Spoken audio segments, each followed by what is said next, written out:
Hello, freedom. We're talking about that today. What do you mean by freedom? True freedom allows you to do whatever you want in life, is that right?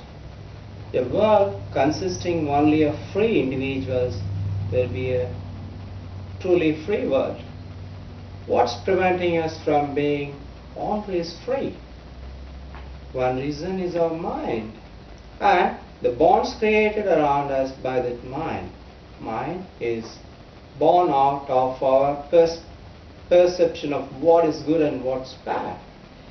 Good and bad are only perceptions. Something good to one is bad to the other. If you remove the distinction between good and bad, the mind is gone. Second reason preventing us from being free is self. The mind is a growing phenomenon. It's a very vague, ambiguous, dark and nebulous. Self is born out of mind. It's also changing. There's no clear-cut definition of the self. It changes with mind. If these two are the reasons for bondage, how does bondage creep into and bind us in the web of the world? Mind is always chattering, evaluating, finding solutions to individual problems and even problems of the societies and countries. The mind, the self, knows the solutions. I affirm each one's mind knows the solutions for the problems of the world.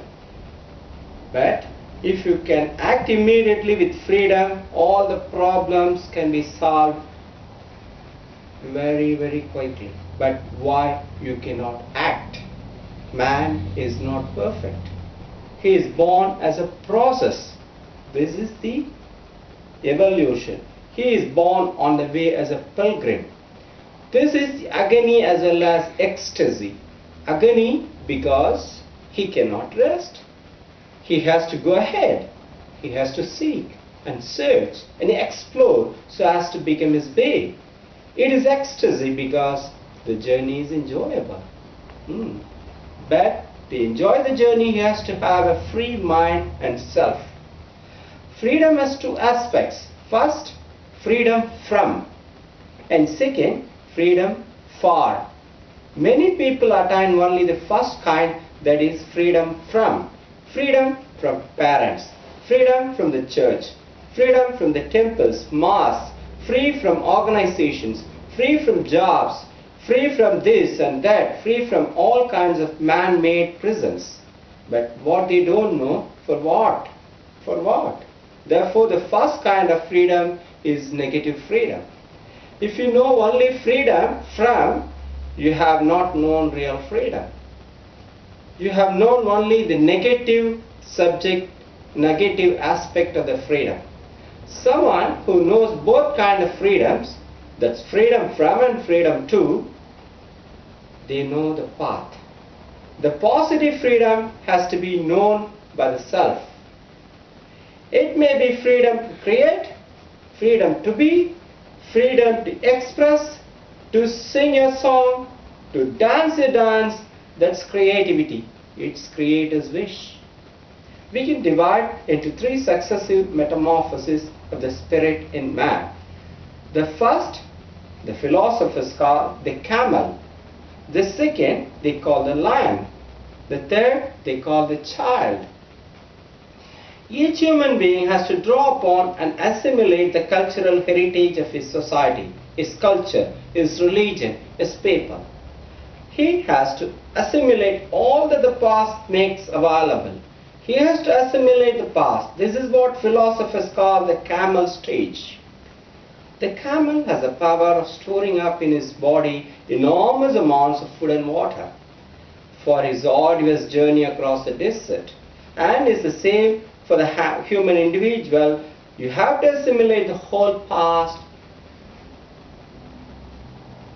And remember, just memorizing is not going to help you. Assimilation, it's not memorizing. And also remember, the person who memorizes the past memorizes only because he cannot assimilate. If you assimilate the past, you are free from the past. You can use it, but your past cannot use you. You possess it, but your past doesn't possess you. When you have assimilated food, you need not concentrate. You need not remember. It does not exist separate from you. It has become your blood. It has become your bone, your marrow. It has become you. Nothing is wrong with the past. It's your past. You need not begin from ABC all the time. If you begin from ABC again, you will be in the starting point always. That's why animals have not evolved.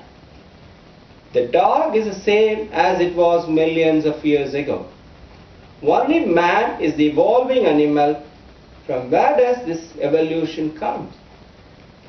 It comes because man is the only animal who can assimilate the past. Once the past is assimilated, you are free from it. You can move in freedom and you can use your past. Otherwise, you will have to pass through so many experiences, your life will be wasted. You can stand on the shoulders of your fathers and forefathers and their father and their forefathers. Man goes on standing upon each man's shoulders, hence the height that man achieves. Dogs cannot achieve that. Wolves cannot achieve that. They depend on their own selves. Their height is their height. In your height, Buddha is assimilated. Christ is assimilated. Krishna is assimilated. Muhammad Nabi is assimilated. The greater the assimilation, the higher you stand. You can look from the peak of mountain. Your vision is great.